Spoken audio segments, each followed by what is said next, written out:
Alexander Ovechkin reaches another milestone. We have Dan Holmi of Locked On Washington Capitals here to discuss that and all things Capitals next on the Locked On NHL podcast. You're Locked On NHL, your daily podcast on the National Hockey League. Part of the Locked On Podcast Network, your team every day.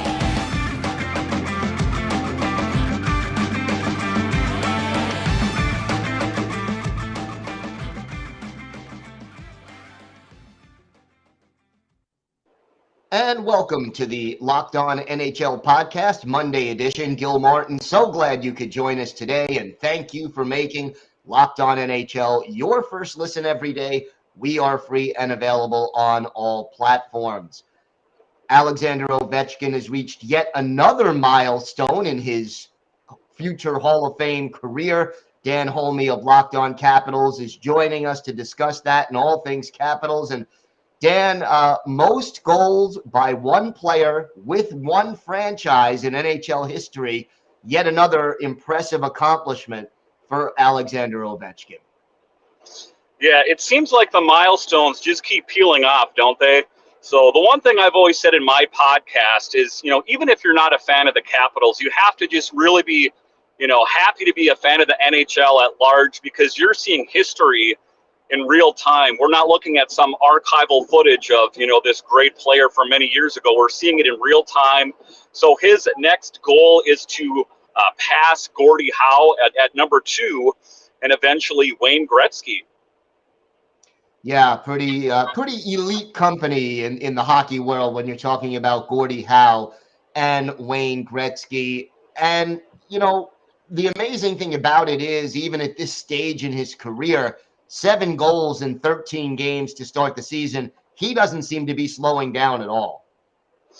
No, he doesn't. And I got to say, one of the really kind of bright spots in this Capitals lineup, as we've seen, they've lost 4 in a row here. So, what I'm clinging to right now is Alex Ovechkin and his goals that he's accomplishing.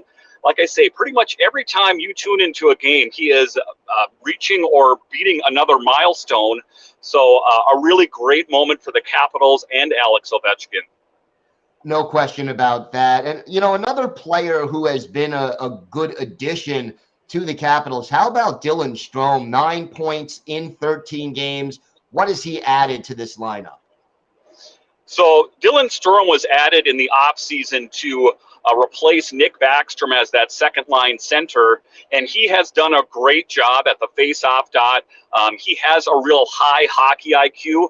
The Capitals picked him up on a 1-year deal, I think ultimately just to see where Nick Backstrom's career goes, but he has brought a lot of stability to that second-line center position. He's played on the top-line center a couple times, but just a really great addition to this team that has been struggling as of late. You mentioned the 4-game losing streak and the struggles. Why? What's causing this team to be so inconsistent right now? It's not what they'll end up playing a solid period or 2 periods, but then they kind of lose sight of, the bigger prize. They take their eyes off the puck and they don't play a complete game. It's nothing new. You hear about it all around hockey or about all sports where teams are not playing a complete game. And, you take a look, they played the Coyotes last night, one of the worst teams in the NHL. They had the lead the entire game and then blew it in the third. That was a really low blow for this Capitals team. Many people around the NHL kind of pegged this team to be a bubble team at best.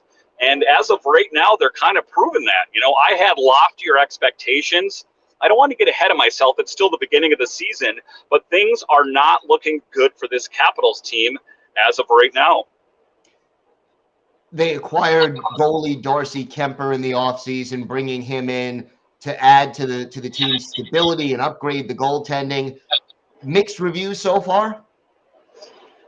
Darcy Kemper has been as advertised as far as concerned.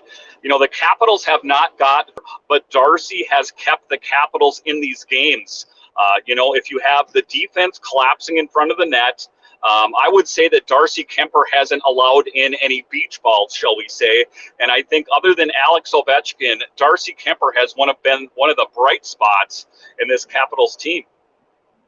So what do you think the remedy is as far as, what do you expect the coaching staff to do to try to get this team out of this funk?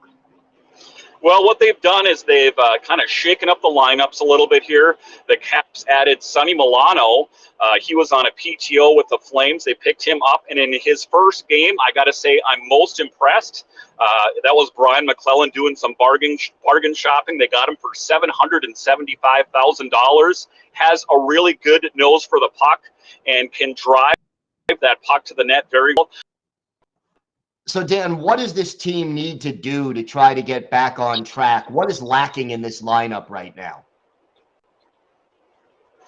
The Capitals have got to start to be playing more 5-on-5. You're not going to win games in the penalty box. That's the big thing.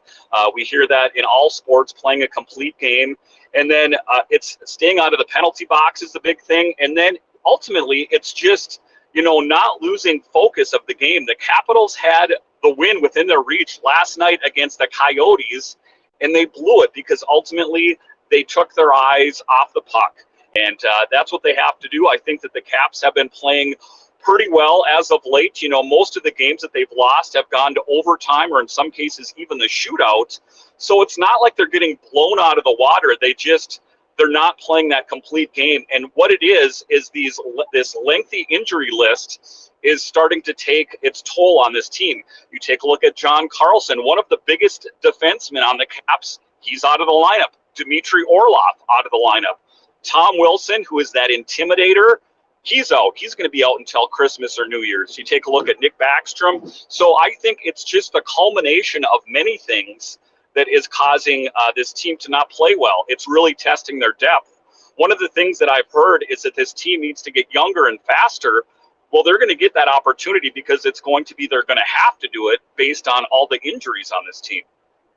Talk to me about the leadership of Alexander Ovechkin. He is the captain of this team. What is he doing to try to rally the troops here?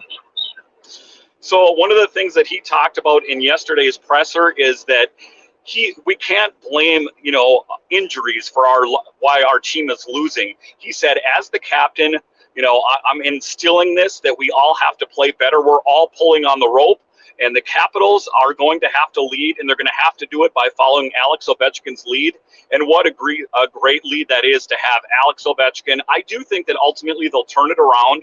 I just think to a certain extent it's integrating these new players into the system and trying to get this team back to being healthy.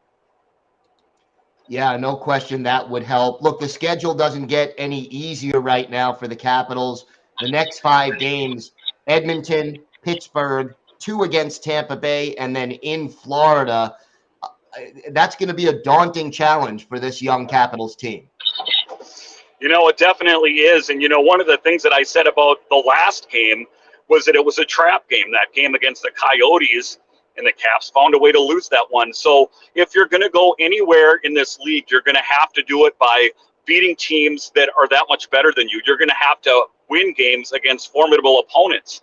And the Caps are going to get put to the test as they face the Oilers, the Penguins, and the Lightning. Those are some big teams. Maybe you've heard of someone called McDavid on the Oilers. He is going to give this Capitals team all that they can handle.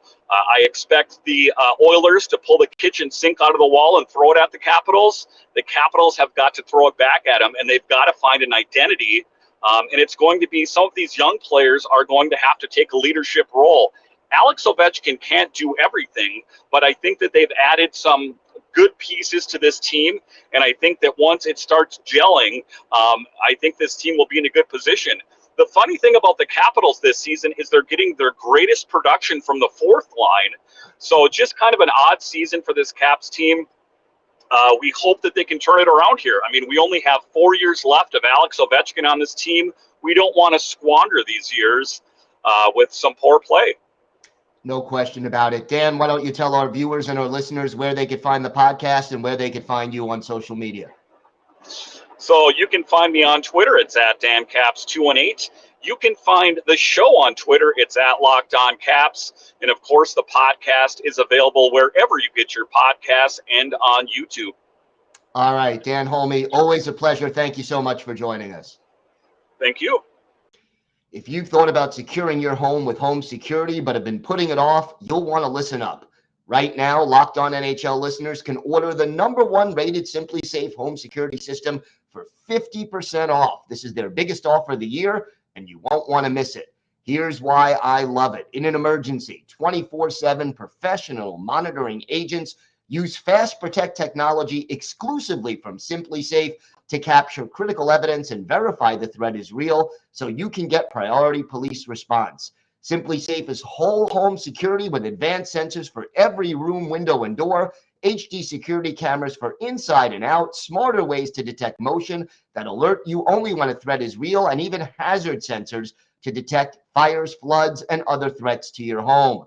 Don't miss our chance to save big on the only security system I recommend. Get 50% off any new SimpliSafe system at simplisafe.com/LockedOnNHL. This is their biggest discount of the year, so don't wait. That's simplisafe.com/LockedOnNHL. There's no safe like SimpliSafe.